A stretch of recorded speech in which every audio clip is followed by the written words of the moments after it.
যে যুগে নারীদের কোনো সম্মান ছিল না, যে যুগে নারীদেরকে জ্যান্ত কবরে দেওয়া হতো, বাড়িতে কন্যা সন্তান যদি জন্ম নিত নিজের বাপ মা গলা টিপে হত্যা করে ফেলতো সেই কন্যা সন্তানকে।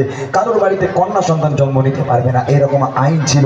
সে আইন আমার নবী পাক দুনিয়ার বুকে আসার পর আমার নবী পাক এই আইনকে আজকে শেষ করে নারীদের সম্মানকে কোথায় তুলে দিয়েছে আমি আপনাদেরকে শোনাবো ইনশাআল্লাহ। খুব মনোযোগ দিয়ে শুনতে হবে। একজন সাহাবা রসুলের কাছে এলো, ইয়া রাসূলুল্লাহ, ইয়া রাসূলুল্লাহ, ইয়া হাবিবাল্লাহ, আমি দুনিয়ার বুকে একটা অনেক বড় পাপ করেছি, আমার এই পাপে কি কোনো ক্ষমা হবে? আল্লাহ রসুল বলছেন, আমার আল্লাহ হচ্ছেন দয়ালু দাতা, তুমি কত বড় পাপ করবে, দু ফোঁটা চোখের পানি ফেলে আল্লাহর কাছে কাঁদো, আল্লাহ পাক তোমাকে মাফ করে দেবে। তখন সাহাবা বলছে, ইয়া রাসূলুল্লাহ, ইয়া হাবিবাল্লাহ, আমি যে পাপটা করেছি এই পাপটা ক্ষমার যোগ্য না। কেন, কি পাপ করেছো? তখন সাহাবা বলছে, ইয়া রাসূলুল্লাহ, ইয়া হাবিবাল্লাহ, আল্লাহ পাক আল্লাহ তাআলা আমাকে বড় ভালোবেসে একটা কন্যা সন্তান দিয়েছিল। ইয়া রাসূলুল্লাহ, আমি আমার নিজের হাতে আমি আমার কন্যা সন্তানকে জিন্দা দাফন করেছি, জিন্দা কবরে দিয়েছি। ইয়া রাসূলুল্লাহ, আমার এই গুনার ক্ষমা কি পাবো? আমার নবী পাক সেদিন এত কান্না কেঁদেছিল, অঝার নয়নে কাঁদতে কাঁদতে আমার নবীর চেহারা মোবারকখানা, দাড়ি মোবারকখানা ভিজে, আমার নবীর সারা পিরহান মোবারকখানা ভিজে গেল। আমার নবী পাক এত কষ্ট পেয়েছিলেন সেদিন। নারীদের সম্মান কোথায় ছিল আমি অনেক কষ্ট করে গাইছি, কষ্ট করে একটু শুনতে হবে। গজলটা শরীর কিভাবে জিন্দা দাফন করেছিল সেই নারীকে ছন্দের মাধ্যমে কবি লিখে রাখেন। আরবের বুকে জাহিলিয়ত যুগে,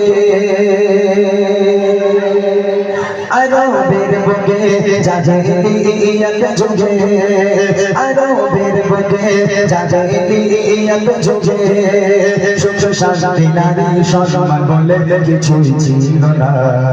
কি বলবো সে যুগের ঘটনা, কি বলবো সে যুগের ঘটনা। আরবের বুকে জাহিলিয়ত যুগে, আরবের বুকে জাহিলিয়ত যুগে সুখ শান্তি নারী সম্মান বলে কিছুই ছিল না।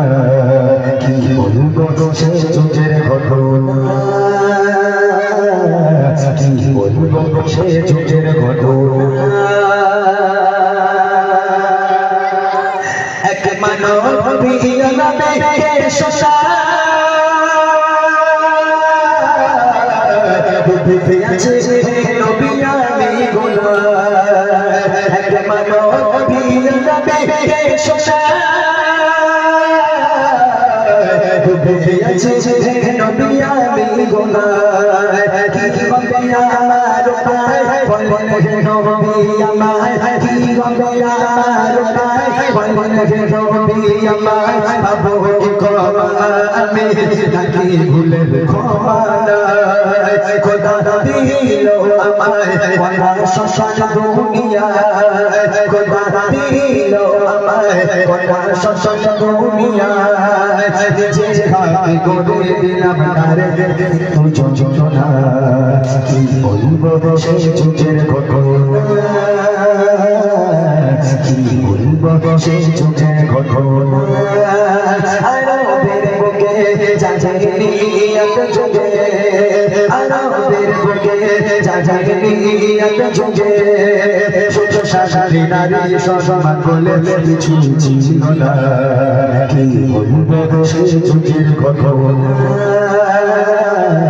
কি বলবো সে যুগের ঘটনা।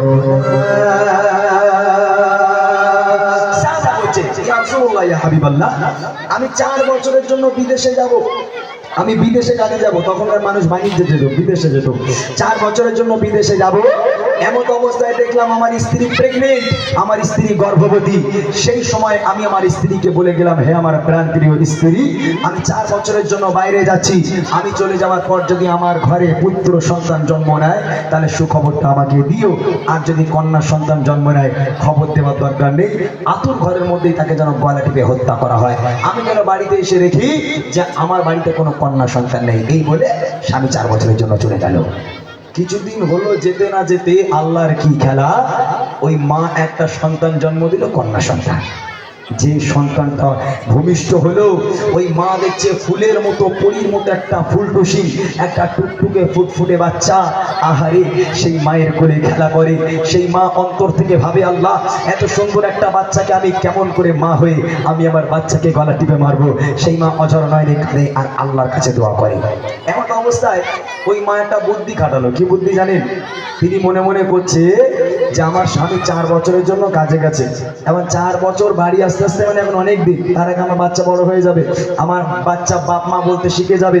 যখন আমার স্বামী বাড়ি আসবে আমার বাচ্চাকে যদি বলে আব্বা জান ভালো আছেন, আমার স্বামীর অন্তরটা ভরে যাবে আমার মেয়ের কথা শুনে, তখন হয়তো আর মারবে না। এই কথা মনে করে কাউকে কিচ্ছু না জানিয়ে ওই সন্তানকে আস্তে আস্তে আস্তে আস্তে বড় করতে লাগলো। আগে তখন কি হয়, স্বামী চলে গেল কাজে বিদেশে,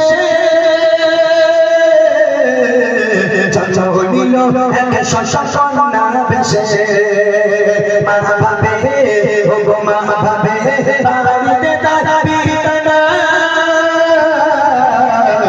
লালন পালন করব মায়া মমতা, বাবাকে মানা জানিয়ে মেয়েকে বড় করে, বাবাকে মানা জানিয়ে মেয়েকে বড় করে, বাবাকে মানা জানিয়ে মেয়েকে বড় করে, বেড়ে ওঠে মনাত করে 4 বছর পার করে, বেড়েছে কচি শিশু এসে খেলে আঙিনা, বেড়েছে কচি শিশু এসে খেলে আঙিনা, মা বলে মনে স্বামী এলে বাঁচিয়ে রাখবে না, কি বলবো শেষ যুগের ঘটনা,